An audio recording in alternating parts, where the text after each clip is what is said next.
Hi guys, my name is Tania and this is my December wrap-up. I read 7 books in the month of December, but one of them was absolutely teeny weeny and 2 of them were comic volumes / bind-ups. I also attempted to take part in the holiday booktubeathon, but that was a bit of a fail on my part as I was working all 3 days and it just didn't pan out very well. I did manage to read about half of The Sun Is Also a Star by Nicola Yoon, which for me in 3 days is actually pretty good, so I'm pretty happy with how that turned out in the end. And so, on to the books that I actually finished. The first book that I read in December was Brave New World by Aldous Huxley, and this consequently became the only book that I read from my Classics Challenge in 2016. This book is set in a theoretical utopia where free will has been eradicated, everything is decided for people for the greater happiness of society, and everyone in their free time is encouraged to go about expensive hobbies in order to continue moving consumerism forward. Our main character in this story is Bernard Marx, who feels incredibly discontented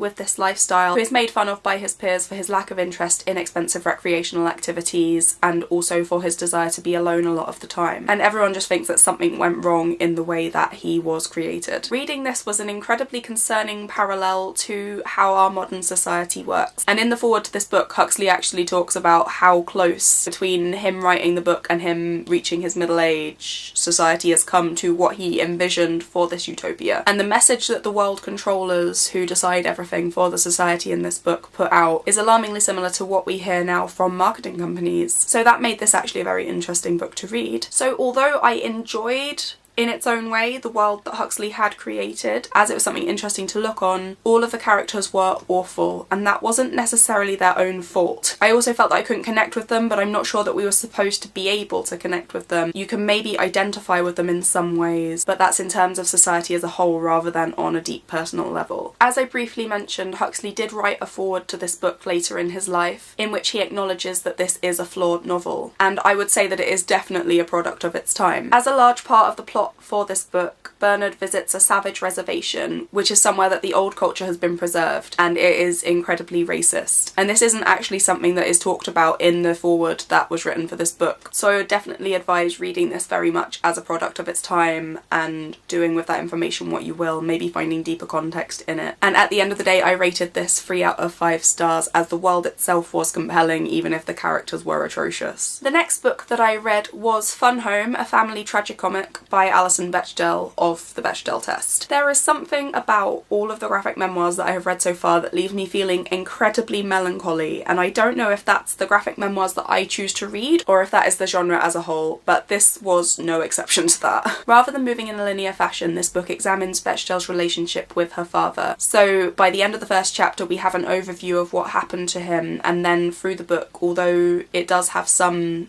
linear movement to it, it mainly examines episodes between her and her father and kind of jumps back and forth a little bit, whilst also examining parallels between their sexualities. This was an incredibly dry read, and whilst I appreciated the view into Bechdel's life and childhood, I wasn't particularly invested in her obsession over her relationship with her father, which seems harsh because this is the author's truth, but it did feel very, very over-examined and overindulgent. So at the end of the day, whilst I really enjoyed some aspects of this, especially the illustration style, I rated this 3 out of 5 stars. The next book that I finished was one that I've been reading for a while and finally picked up and finished in the month of December, and that was On the Other Side by Carrie Fletcher. To start off, this is a very lovely book. All of the characters have twee names, they're all winters and snows and summers, and it is just very whimsical and cute. The premise itself is delightful. When people die, they gain access to their own personal heaven, but if there are things weighing them down from their past life, they have to resolve these before they can move on to this form of happily ever after. Evie Snow is such a person. She dies happily aged 82 and then finds herself back in her 27-year-old form and unable to enter the door to her flat from this time, which would be her own personal heaven. So my favourite parts of this book were actually the parts that were set in the present day when Evie has died and is doing what she can to resolve the aspects of her life that she kept a secret, and overall just how these affected her loved ones' lives for the better. But then the actual romance, which we go back in time for, just really wound me up because Evie was incredibly insipid about it. She never really fought for it, she just kind of gave up while she didn't fight for what she wanted. The family relationship in this book made it feel like it should have been set pre-1940s, but then there are parts of the romantic plotline that make you realise that this is actually set in a more present day time, and even the magical realism elements of this plot can't explain away how at odds towards these two segments of her life are. So whilst I wanted to love this, I just couldn't quite manage it, and I rated this 3 out of 5 stars. I moved straight on from On the Other Side to Winter's Snow, which is the companion novella that Carrie wrote for On the Other Side. This story tells us what Vincent Winters, who is Evie's true love, has to do to reach his own personal heaven, and is a really cute continuation of the storyline from On the Other Side. It kind of slips into the last chapter in a way. And even Vincent in this tiny little novella admits that in the main book Evie just gave up and didn't fight like she should have done for what she wanted, which really endeared him to me as a character. And at the end of the day I rated this 3 stars as well, because a small nod to my main annoyance with the plot of the overall story didn't quite do away with my general upset at it. The next 2 books that I read kind of come as a package deal because they are volumes 2 and 3 of Giant Days by John, Allison and others. I started reading this comic back in April, and so far all of the volumes have been given to me as presents because I have excellent friends with excellent taste. And it's mid-volume 2 that Max Sarin takes over from Lissa Treiman as the main illustrator for this project. This was originally supposed to only be a 6-issue miniseries, and it's actually continued on. So Treiman ended up backing out after the 6 issues that she was signed on for. So Sarin takes over in issue 7, which is halfway through volume 2. The only way that I can find to describe that change is that his lines are thinner, which ends up with this feeling less bold. And within volume 2, so the first 2 issues that Sarin illustrated, I wasn't quite sure how I felt about the change. But by the time I'd moved on into volume 3, I'd really warmed up to it. He actually really captures the characters that Treiman originally illustrated really well, and it continues to be an absolutely fantastic story. This series follows Susan, Esther and Daisy through their first year of British university, and they are 3 very different personalities. Susan is snarky and private, Esther is excitable and prone to drama, and Daisy is just a pure cinnamon bun.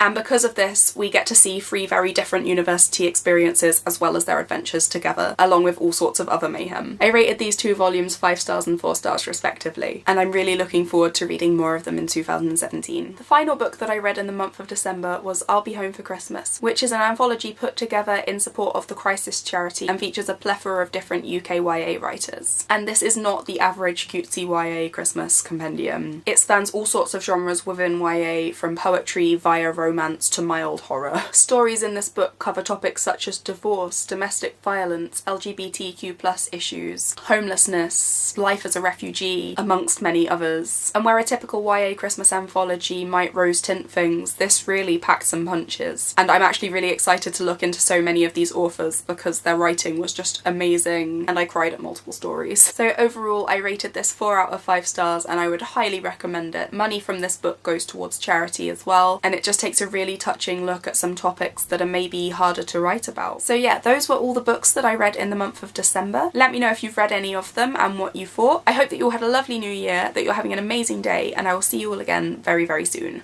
Goodbye! Totally almost spilled tea on myself again. I actually do that in pretty much every single video that I make.